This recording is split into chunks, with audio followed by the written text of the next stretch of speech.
Everyone, कैसे हो? नमस्ते। बबली की किचन में आप सभी का वेलकम है। आज की जो मेरी रेसिपी है वो चिकन रैप की रेसिपी है। ये रेसिपी बच्चों को बहुत ज़्यादा ही पसंद आती है और उनके लिए इस रेसिपी को खाना बहुत ही आसान होता है।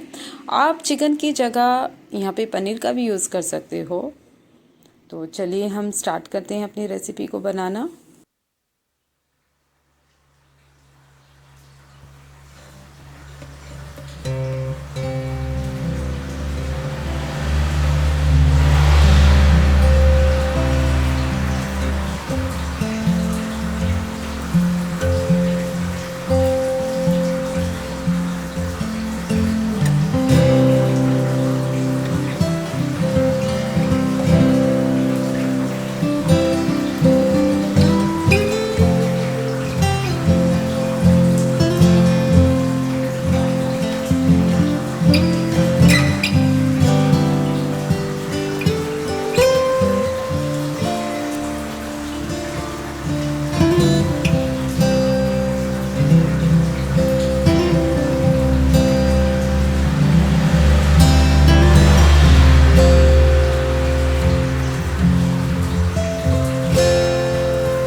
तो हम रैप के लिए चपाती रेडी कर लेते हैं।